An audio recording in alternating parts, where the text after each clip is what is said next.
With God, all things are possible. I don't think you'd be here if you did not believe in God. And the God to whom all things are possible. But maybe we stop right there and we separate man from God. And my purpose is to show you that we are not two, that we are one. That same creative word that created the universe and sustains it dwells in us. Therefore, with God, all things are possible. And therefore, with man, all things are possible. So he states it in one book, Matthew, with God, all things are possible. But in Mark, he states it, all things are possible to him, meaning man, who believes. Can man believe? So this creative word is in us. Well, what is this creative word? It's your own wonderful human imagination. That's Christ in man. Man is all imagination. So when you say, I am, that's he.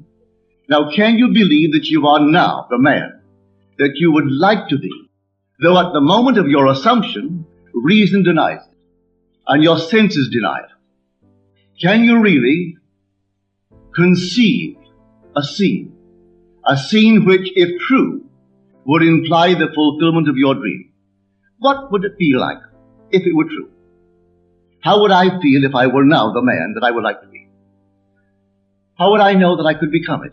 Well, as I assume that I am it, let me think of my friends. Those who really would rejoice with me were it true. Let me imagine that I am seeing them in my mind's eye. How do they see me? If what I am assuming is true, they should see me as I am seeing myself.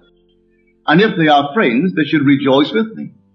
So let me now assume that I am seeing, reflected on the face of a friend, that which, if I saw it, would imply he sees in me that which I have assumed that I am. Will that work?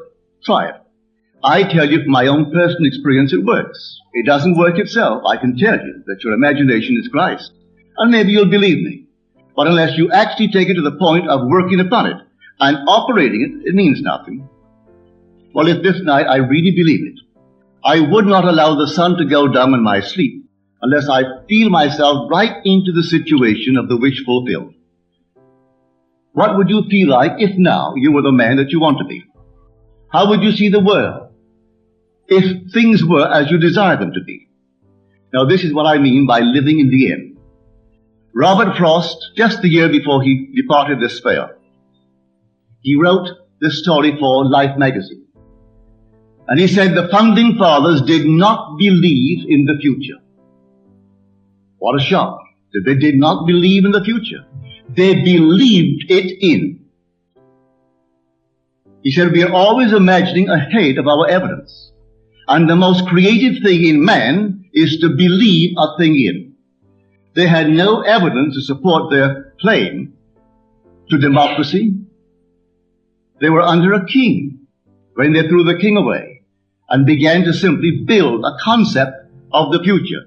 They did not believe that the mere passage of time would bring them that dream. They believed it in. And these men believed implicitly in the Word of God. And they believed that if I know what I want, when I pray, believe that I have received it, and I will. Well, if that precept is true, literally true, to be accepted literally and fulfilled literally, well then what am I doing not believing? I should actually know exactly what I would like to be, and discovering what I would like to be as against what I seem to be, dare to assume that I am it. And my assumption, though false, if persisted in, will harden into fact. But if I really know what I want, what you want, what we want, and persuade myself that we have it, if my premise is sound, that imagining creates reality, I should, in the not distant future, hear you tell me that it's worked for you, and the other one tells me, and I in turn tell you, and go through life sharing this marvelous news with others. So I say, live as though it were true. Just as though it were true.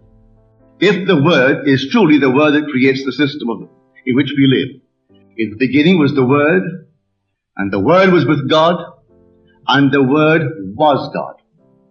By him all things were made, and without him was not anything made that was made. No, not even the so-called unlovely things. For if all things were made, he has to be responsible for the unlovely things as well. So we are told in Scripture, I kill and I make alive. I wound and I heal. I create the blessing, I create the curses. But now I must choose life. Choose the lovely things, but don't say there's another creator. For if there's another creator, then we are in conflict. So my own imagination can conjure unlovely things if I dwell upon them, or the lovely things. But there can't be two gods. There can't be two creators. And if I can find that creator and identify him with my own wonderful human imagination, then I can pass the buck. I can turn to anything and blame it for the things happening in my life. But I know that many of us are not discriminating, and when we see our own harvest, we don't recognize it. We can conceive that we, in some strange manner, permitted these things to be entertained by us. But we did. It could not have come to pass in any other way. So if I believe it and accept it, well then I will live by it. And then when I know what I want for anyone, and this goes for everything in this world, whether now, this very moment, you desire happiness in marriage. You say, but there's not one person in my world that's eligible. I know no one. You don't have to know anyone. All you have to do is to decide within yourself what you want. Now, what would you do if it were true? Would you wear a ring on the one finger which would imply that someone places there one that you admire? Well then, wear it there. Don't wear a physical ring. Put it on just as though he had placed it there. And sleep feeling that which you are feeling as real. Now catch the mood and try to give that mood all the sensory vividness of reality. All the tones of reality. And then sleep in it. Just as though it were true. And then await the inevitable. The inevitable is you're going to resurrect it and objectify it on the screen of space. And then the world will call it real. And they may not believe you. It doesn't really matter. If you tell them it came to pass because you simply imagined it. Now, they'll point to the series of events that led up to it. And they will give credit to the bridge of incident across which you walk towards the fulfillment of that state. And they'll point out some physical thing that was the cause. No, the cause is invisible, or the cause is God. And God is invisible to mortal eye. Who knows what you're imagining? No one knows. But you can sit down and imagine, and no one can stop you from doing it. But can you give reality to the imagined state? If you do, yes, a bridge of incident will appear in your world. And you'll walk across some series of events leading up to the fulfillment of the imaginal state. But don't give causation to any physical step that you took towards the fulfillment of it. You imagine yourself having a marvelous business. And then comes the day a building is for sale. You haven't a nickel towards it.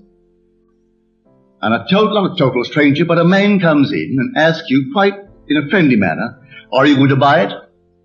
And knowing you don't have a penny, you say to him, as you would a friend to a friend, with what? And then he said, well, I have money. It's only in the bank drawing nothing. You say, well, I have no collateral. But he said, I've watched you. You're an honest person. Your family, they're honest. I think they are. Would you like me to buy it for you? Get my lawyer to bid for it. If they knew that I'm bidding, that I have money, they'll bid me up. And so I get it at the very lowest price by getting a lawyer who represents more than one client, and they do not know who he represents, and he'll bid for it. Are you willing to take it regardless of the price? And you say yes. I'll take it. But I have no collateral. All I need is your signature, that you will simply pay 6% on whatever the price is, and then reduce that principal over a period of 10 years. Agreed? Yes. But then sign this, and we'll see if we can buy it. That day, you owned the building. And you didn't have one nickel when you owned the building that day. You only had your signature on a piece of paper. At the end of 10 years, you repaid the man his principal. You reduce it every year, paying him 6% on the remaining principal, and reduce the entire thing at the end of 10 years. That man dies 20 years later and leaves you $150,000 in cash, tax-free, and a couple of homes and many personal belongings. In the meanwhile, you continue in that business and it multiplies and multiplies. And that year was 1924. This is now 1968. That building, I'm speaking factually, that building in 1924 is now gone. He paid only $50,000 for it. It was repaid and repaid. A bank 3 years ago bought the property, because the building was rotted, bought the property for $840,000 in cash and no capital gain. From $50,000 to $840,000. In the meanwhile, the business has expanded into all the other islands, so that today you couldn't buy them out for $15 million. All in imagination. And this goes back to the imagination that preceded this man's offer to buy the building. For the young man seeing this building and entertaining a thought that the present owners deceived his father, and through deception got him out of a partnership, a junior partnership. And he was moved not to get even, but to prove that he really had something within him and could be a success in spite of their deception. And so, every day he would see on that marquee, not their name, but his own family's name. And he would see it in his mind's eye, because you could not take their name and transliterate it and make it spell this man's family's name. But he saw it. And in his mind's eye, he saw that name, which, if true, would imply the family owned it. He did it every day, twice a day, for 2 years.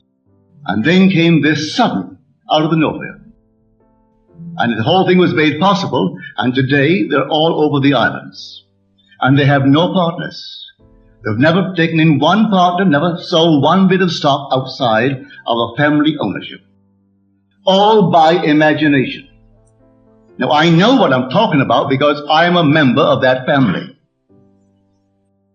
I'm speaking of my own family. This is not hearsay. I know it. My second brother, Victor, was the one in whose imagination this whole thing began to bloom. And he still works all by imagination. He knows what he wants, and then after having decided in himself, that's what I want, and that's good for the business, he then in his mind's eye, he appropriates it. And then let things happen, as told us in Scripture. The vision has its own appointed hour. It ripens, it will flower. If it be long, then wait, for it is sure, and it will not be late. Read that in the book of Habakkuk. Here is the true translation of that passage in Habakkuk. So when you know what you want, remain faithful to that assumption. And the assumption, though at the moment, is denied by your senses and denied by reason. If you persist in it, it will harden into fact.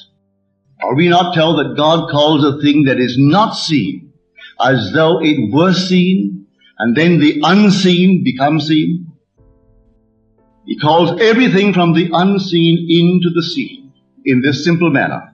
For he is the resurrecting power. So if I assume that I am, I don't have to have evidence to support it. I assume that I am. I am what? Well, I name it. And having given it a name, given it form, given it definition, remaining in it, I resurrect it. And if it takes 1,000 men to aid the birth of that state, 1,000 men will play their parts. I don't have to go out and look for them. Any more than my brother had to go out and look for this man. He would not have known where to start looking for one the day of the sale. As far as he is concerned, he had done it in his mind's eye. And he allowed everything to happen. And he comes right in like a joke. He really thought it was a joke. And he said to this man, are you fooling me? He said, no. He said, well then wait, let me call my father. He's at lunch. He called him on the wire. He said, Daddy, come on up. Leave everything and come. And then he said, now you tell my father what you told me. My father's name is Joseph. And my father said, you really mean it? He said, yes, Joe, I mean it. I'll have him bid today. You put your signature here, and your son Victor put his signature. That's all I need. And that was a lifetime friendship.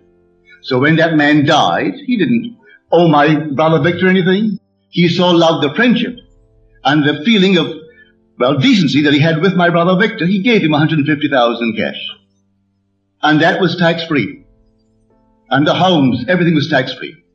And that building, which he bought for $50,000, was sold 3 years ago to the Bank of Nova Scotia. They tore it down and built a lovely structure, but they paid our family $840,000 for that building. So here was a gain, and there was no capital tax gain. None. That whole thing was simply free. So I know what I'm talking about. All I need from you is the acceptance of it. Will you believe it? Will you believe that with God all things are possible?